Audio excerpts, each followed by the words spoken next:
Hello everyone, welcome to my channel tips on mathematics और operation research के आज के इस वीडियो लेक्चर में हम जो है सिंप्लेक्स मेथड जिस पर हम क्वेश्चन सॉल्व कर रहे थे जो कि एलपीपीज के नाम से हम जानते हैं।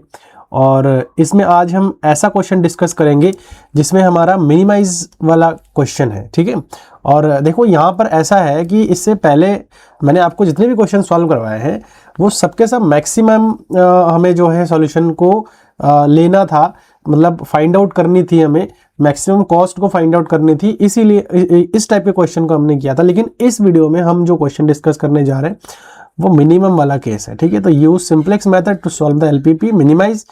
z इज इक्वल टू हमारे पास दी हुई है ऑब्जेक्टिव, इसको हम कॉस्ट फंक्शन बोलते हैं, और साथ में सब्जेक्ट टू कॉन्स्टेंट्स हमारे पास दी हुई है। ये आप लोग देख सकते हैं, तीन हमारे पास कॉन्स्टेंट्स दी हुई है। क्लियर है। अब ये साथ हमारे पास जो है नॉन नेगेटिव कॉन्स्टेंट्स हम बोलते हैं इसको, जैसे कि इसमें तीन हमारे पास वेरिएबल्स है x1 x2 x3, तो ये सबके सब हमारे जो है ग्रेटर देन इक्वल्स टू 0 होंगे, मतलब नॉन नेगेटिव होंगे। क्लियर है। अब आगे बढ़ते हैं, इसका सोल्यूशन कैसे करते हैं। देखो बेसिक सोल्यूशन आपको पता ही है।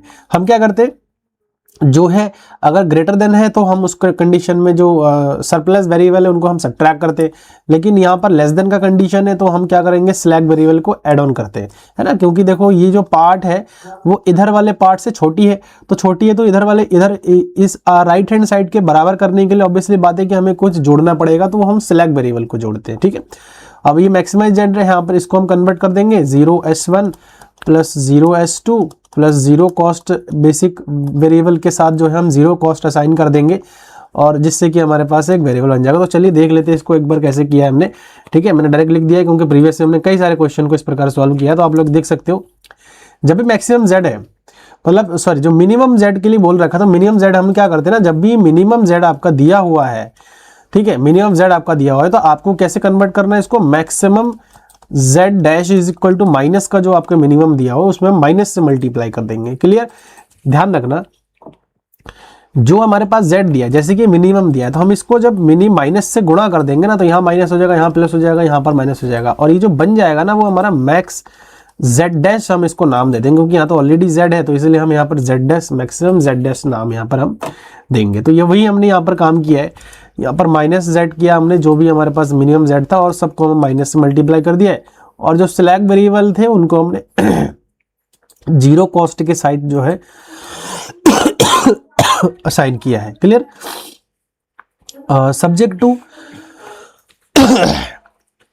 जो भी हमारे पास सब्जेक्ट टू कांस्टेंट हमारे पास दी हुई थी उनको हमने क्या किया है, स्लैक वेरिएबल को ऐड ऑन करके इसमें हमने जोड़ दिया। देखो पहला वाला वेरिएबल है तो हमने s1 को 1 कॉस्ट दिया है और बाकी को 0 कॉस्ट के साथ असाइन किया है, ये कन्वर्ट हो गया इक्वलिटी के साइन के साथ। वैसे दूसरे इक्वेशन में हमने जो है s2 को जो है, अब देखो दूसरे इक्वेशन में x3 नहीं था, तो हमने इक्वेशन को बराबर बनाने के लिए ना, आप देख सकते हो यहाँ पर x3 नहीं था, तो हमने बराबर बनाने के लिए हमने 0x3 किया है यहाँ पे। क्लियर। तो इस चीज देखना पड़ेगा, नहीं भी करते कोई ऐसी दिक्कत नहीं है, लेकिन आपको इसकी जरूरत पड़ती है, इसलिए हमने ऐसा कर दिया है। s1 को 0 दिया है, दूसरा इक्वेशन, इसलिए s2 को 1 कॉस्ट दिया है, और सिमिलरली s3 को 0 किया है और इक्वल में कन्वर्ट कर दिया है, चूंकि हमने एक स्लैक वेरिएबल को s2 को जोड़ा है, तो बराबर हो गया है 12 के। ठीक है, ऐसे तीसरे इक्वेशन में हमने किया है, यहाँ पर s3 को 1 दिया है और बराबर हो गया है 0 10 के। अब सारे के सारे आप जो बेसिक वेरिएबल्स है, देखो x1 x2 x3 s1 s2 s3 सब के सब नॉन नेगेटिव कंस्ट्रेंट्स के अंडर में आ जाएंगे, ये आपको पता होना चाहिए। अब जो ये हमारे पास आया है, अब इनका हम क्या करेंगे, इनिशियल जो सिंप्लेक्स टेबल है उसको हम फॉर्म करेंगे और फॉर्म करके फिर मैं आपको बताता हूं। ठीक है, तो ये हमने जो है इनिशियल सिंप्लेक्स टेबल को बना लिया है, और इसको इस टेबल को बनाने के लिए कैसे हम बनाते हैं वो आपको आगे से पता ही होगा पहले से, क्योंकि आपने पहले भी कुछ वीडियोस आप लोगों ने देखी होंगे और वहां से आपको आइडिया जरूर लग गया होगा। देखो हम सब क्या करते हैं भाई, ये सीजे कॉस्ट फंक्शन है, मतलब जो z वाले इक्वेशन है उनमें हम x1 का कोफिशिएंट यहाँ लिखते हैं, x2 का कोफिशिएंट ये लिख देते हैं, x3 का ये लिख देते हैं, और s1 s2 s3 के कोफिशिएंट को हम z में से उठा करके यहाँ लिख देते हैं। या हम बेसिक वेरिएबल जो इंट्रोड्यूस करते हैं, जो slack variable s1 s2 s3, और उनके जो कॉस्ट है हमारे उनको हम यहाँ पर दे देते हैं। ठीक है, और राइट साइड में जो हमारे पास लिखे हुए रहते हैं वो हम देते हैं। हालांकि हम 0 0 रखते हैं तो यही सॉल्यूशन निकल के आता है हमारा, तो दिक्कत वाली कोई ऐसी बात नहीं है। इसको हम डायरेक्ट ऐसे सोचेंगे कि भाई राइट साइड में जो भी रहेगा उसको हम यहाँ पर क्या कर देंगे, लिख देंगे। और ये सारे के सारे जो सब्जेक्ट टू कॉन्स्टेंट्स थे उनका जो कोफिशिएंट है वो हमने क्या किया है, यहाँ पर लिख दिया है। ठीक है, तो इस प्रकार से हमने इनिशियल टेबल को फॉर्म कर लिया है। अब अगला स्टेप जो हमारे पास आता है वो आता है हमें डेल जे कैलकुलेट करने का। तो डेल जे कैसे कैलकुलेट करते हैं आपको पता ही होगा। सो डेल जे मैं यहाँ पर आपको कैलकुलेट करके दिखा देता हूँ थोड़ा सा लिख करके। Del j is equal to क्या होता है, c j minus c b, और यहाँ पर होता है एक्स जे। और ऐसे ही del one del two calculate करके मैं आपको यहाँ पे दिखा देता हूँ। तो हमने क्या किया है, सारे के सारे जो डेल जेस थे हमारे उनको हमने क्या कर लिया है, कैलकुलेट कर लिया है। ठीक है, ये डेल जे हमारा जो है क्या होता है, डेल जे बराबर होता है c j minus c b into x j. ठीक है, तो अब देखो डेल वन करेंगे तो यहाँ पर सी वन आ जाएगा। ठीक है, और सी बी हमारे हर किसी के लिए बराबर होता है। अभी इनिशियल के लिए तो हमारा 0 0 ही है, और एक्स जे की जगह x1 x2 x3 इस प्रकार से हम रखेंगे। ठीक है, तो देखो डेल्टा वन जब हम कैलकुलेट करें तो C1 आएगा, C1 क्या आएगा, -1 आएगा। और CB आपको बताइए कि कॉस्ट हमारे पास इसमें 0 0 है, और x1 यहाँ पर xj की जगह x1 आ जाएगा। x1 हमारे पास क्या है, 3 - 2 4 है। तो जो कैलकुलेट करेंगे आपको बताइए कि ये गुणा इसके साथ गुणा इसके साथ गुणा करके हम आपस में क्या करते हैं, इनको जोड़ देते हैं। तो जोड़ देते हैं तो सब 0 हो जाएगा, और यहाँ पर -1 बचेगा, तो इसको हमने लिख दिया। Similarly delta 2 delta 3 delta 4 delta 5 और डेल्टा 6 को हमने इस प्रकार से कैलकुलेट किया है। ठीक है, और ये कैलकुलेशन अगर आपको समझ में नहीं आ रही ना तो आप प्रीवियस का जो लेक्चर है उनको आप जरूर देखिए, तो वहां से आपको अच्छे से समझ में भी आएगा कैसे हमने कैलकुलेट किया है। क्योंकि मैं यहाँ पे थोड़ा सा आपको डायरेक्ट बता रहा हूँ ताकि वीडियो लेंदी ना हो जाए, ये हमने यहाँ पर कोशिश किया है। तो अब देखो, अब होता क्या है ना, जब भी हम इनिशियल सिंप्लेक्स टेबल निकालते हैं वहां हमारा बहुत ज्यादा वर्क नहीं होता है, उसमें हम डायरेक्टली यहाँ पर लिख सकते हैं। ठीक है, लेकिन ये कैलकुलेट करना जरूरी है, तो इसीलिए हम यहाँ पर क्या करेंगे, इनको एज इट इज यहाँ पर अब लिख देंगे। ठीक है, अब देखो सबसे मोस्ट पॉजिटिव जो वैल्यू है वो हमारा देखना पड़ता है। मोस्ट पॉजिटिव नंबर कौन सी है, प्लस का 3 है, ये मोस्ट पॉजिटिव नंबर है। तो जब प्लस का 3 मोस्ट पॉजिटिव नंबर है तो ये जो हमारा होगा ना वो इनकमिंग वेरिएबल कहलाएगा। इनकमिंग वेरिएबल क्या है, x2 इनकमिंग वेरिएबल आ जाएगा। ऐसे आउटगोइंग के लिए हमें कैलकुलेट क्या करनी पड़ेगी, xb डिवाइड बाय क्या करना पड़ेगा, हमें x2 डिवाइड करनी पड़ेगी x2 से। तो पहला वाला 107/3 आ जाएगा, देखो यहाँ है ना। दूसरे वाले में देखो 12/2 आ जाएगा, 2 छंग 12 तो माइनस का 6 आ जाएगा। उसके बाद 10 जो है 10/4, 10 माइनस का 4 हो रहा है, तो 2 दूनी 4 और 2 पंजे 10, तो 5/2 आ जाएगा माइनस का। ठीक है, अब सबसे मिनिमम कौन सा है यहाँ पर, ये बहुत बड़ी इंपॉर्टेंट बात है मिनिमम के, देखो माइनस का यहाँ पर। अच्छा, यहाँ क्योंकि हमें x2 लेना है तो यहाँ पर आ जाएगा 7 आ जाएगा माइनस का, और यहाँ पर देखो 4 तिया 12 आ जाएगा, यहाँ पर आ जाएगा सिंपल सा 3, और यहाँ पर जो है 10/3 यहाँ पर हमारे पास आ जाएगा। क्लियर, तो ये जो है हमारे पास आ गया। अब जो मिनिमम है, सबसे मिनिमम की अगर मैं बात करूं तो सबसे मिनिमम क्या आ जाएगा हमारे पास, देखो अब यहाँ पर ना माइनस का क्या आ रहा है, 7 आ रहा है। तो जब माइनस का 7 आ रहा है तो इसको तो हम फिलहाल के लिए जो यहाँ पर जो है नेग्लेक्ट करेंगे। ठीक है, क्योंकि माइनस वैल्यू को हम नहीं देखना है, हमें प्लस में से ही मिनिमम रेशियो देखना है। क्लियर, माइनस वाले की हम बात नहीं करेंगे, इस चीज का हमें स्पेशल ध्यान रखना है। पहले ही मैंने आपको ये चीज बता रखा था। तो जो इन दोनों में जो मिनिमम है, देखो 3 तिया 9, 9.3 3 पॉइंट समथिंग यहाँ पर आ रहा है, और यहाँ पर से 3 आ रहा है, तो ये आउटगोइंग हो जाएगा, और ये सबसे मिनिमम है यहाँ पे। ठीक है, हम इसको मैं लिख भी देता हूँ, ये मिनिमम है और ये आउटगोइंग के केस में यहाँ पर आ जाएगा। तो अगर ये देखा जाए तो यहाँ पर की एलिमेंट हमारा कौन सा बन रहा है, ये जो है हमारा यहाँ पर क्या बन रहा है, की एलिमेंट बन रहा है। आपको पता है की एलिमेंट को हम क्या करते, 1 बनाते, और बाकी ऊपर और नीचे जितनी भी एलिमेंट है उनको हम क्या करेंगे, 0 बना लेते। तो मैं कैलकुलेट करने के लिए सबसे पहले तो मैं क्या करूंगा, ये जो पूरी इक्वेशन है इसको मैं 4 से डिवाइड कर दूंगा। तो जब 4 से डिवाइड करूंगा तो अब नया जो सेकंड सिंप्लेक्स टेबल है उसको इंट्रोड्यूस करनी पड़ेगी। तो चलो मैं इंट्रोड्यूस करके बना करके आपको दिखा देता हूँ। अब देखो, जब हम इस इक्वेशन को 4 से डिवाइड करेंगे तो यहाँ पर 3 आ जाएगा, यहाँ पर जो है 12 था तो 3 आ जाएगा, यहाँ पर एक, यहाँ पर जो है माइनस का 1/2 आ जाएगा, यहाँ पर 1 आ जाएगा, यहाँ पर 0, यहाँ पर 0, 1/4, और यहाँ पर क्या आ जाएगा, 0 आ जाएगा। हम क्या कर रहे हैं, सिंपली ये जो की एलिमेंट वाला है ना, इसको हम क्या कर रहे हैं, कोशिश कर रहे हैं कि हम इसको 1 बनाए। ठीक है, तो 1 बनाए, तो 1 बनाने के लिए हम 4 से जो डिवाइड करेंगे तो यही इक्वेशन हमारा जो है अब निकल करके आ रहा है। ठीक है, अब जो सेकंड सिंप्लेक्स टेबल है उसमें S1 S3 तो सेम रहेगा, लेकिन इनकमिंग वेरिएबल हमारा क्या आया था, x2 आया था, तो उसको हमने इनकमिंग के फॉर्म में यहाँ पर जो है रख दिया है। क्लियर, अब जो है जो की एलिमेंट होता है इसके ऊपर और नीचे जितने भी एलिमेंट्स होते हैं जो इनिशियल सिंप्लेक्स टेबल में था वहां पर हम क्या करते हैं, 0 बना देते। तो 0 कैसे बनाया जाता है, उसके लिए एक सिंपल सा फॉर्मूला मैं अप्लाई करता हूं। हर बार आपको मैंने बताया बहुत सिंपल सा फॉर्मूला है और उस फॉर्मूला की हेल्प से ही आपको जो है जीरो करनी पड़ेगी। तो सबसे पहले तो हम क्या करते हैं, मान के चलो कि मैं रो 1 को जीरो कर रहा हूं, क्लियर है। तो फॉर्मूला आपको क्या लगानी है, ओल्ड रो 1 माइनस न्यू रो।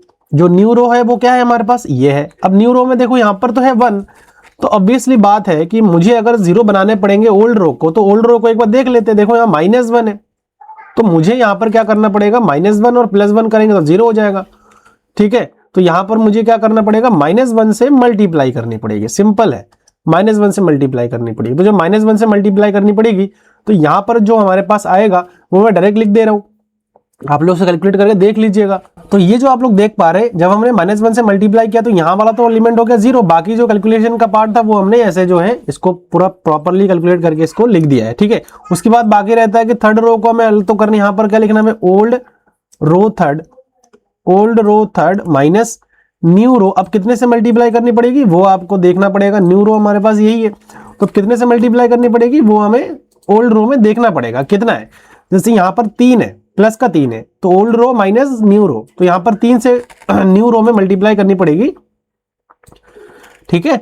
3 से न्यू रो में मल्टीप्लाई करनी पड़ेगी यहां पर इस प्रकार से, तो जाकर के हमारा जो है ये वाली यहां पर आ जाए, क्योंकि हमें जो की एलिमेंट था, की एलिमेंट को 1 बनाने हैं और उसके ऊपर नीचे जितने भी एलिमेंट्स है उसको क्या करने होते हैं, 0 बनाने होते हैं।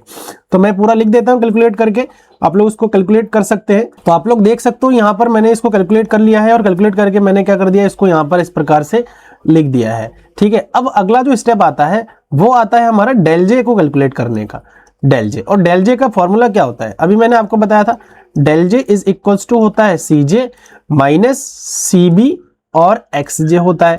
अब हमें क्या करना पड़ेगा, देखो यहां पर delta 1 delta 2 delta 3 C1 C2 C3 C4 C5 C6 तक हमें ऐसे जो है कि क्या करनी पड़ेगी, कैलकुलेट करनी पड़ेगी। तो मैं कैलकुलेट कर लेता हूं फिर आपको दिखा देता हूं। तो कि मैंने हर एक को जो है कैलकुलेट कर लिया है, delta 1 delta 2 delta 3 delta 4 delta 5 और डेल्टा 6 को इस प्रकार से हम कैलकुलेट करेंगे। ये आपको वैसे ही पता है कैसे कैलकुलेट किया जाता है। तो सबसे पहला वाला जो हमारे पास है वो 1/2 आया है, फिर 0, फिर -2, फिर 0, फिर -3/4 और फिर 0 हमारे पास आ गया है, ठीक है।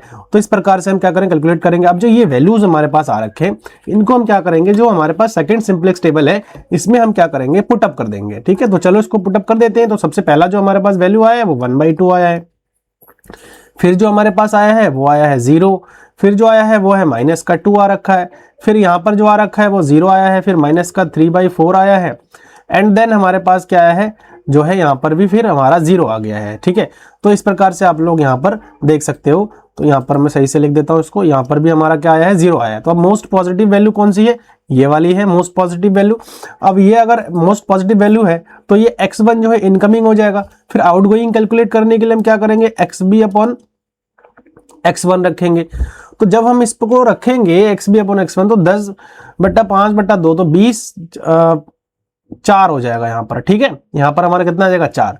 फिर यहाँ पर देखो कैलकुलेट करेंगे तो माइनस का आ जाएगा, तो माइनस को देखो कैलकुलेट करने की आवश्यकता नहीं है, वो हम जो है नहीं देखेंगे। तो मिनिमम हमारा एक्चुअल में क्या हो जाएगा, ये आउटगोइंग और यही हमारा मिनिमम हो जाएगा।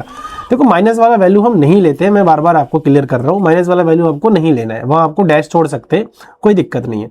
तो अब जो दोनों में से कॉमन आ रहा है, की एलिमेंट क्या बन गया हमारा, देखो ये इनकमिंग है और ये आउटगोइंग है, दोनों में कॉमन हमारा 5/2 है।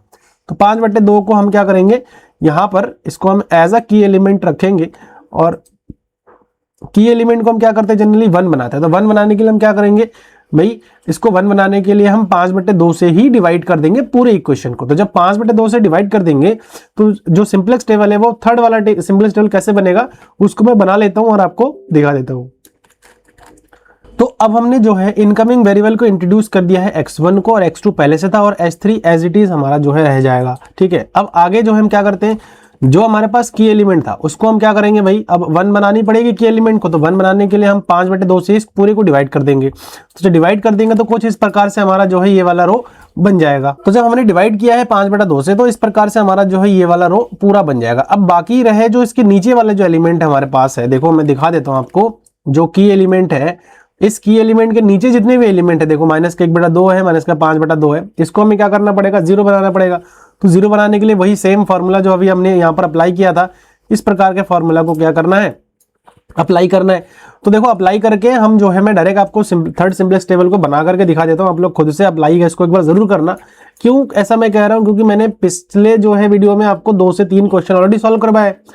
तो मुझे ऐसा लगता है कि अगर आपने उन वीडियो को देखा है तो कहीं ना कहीं आपको इस प्रकार के जो कैलकुलेशन है कैसे किया जा रहा है वो आपको अच्छे समझ में आ गया होगा। मैं थोड़ा डायरेक्ट इसलिए कर रहा हूं ताकि आप लोग एक बार प्रैक्टिस कर लो, ठीक है।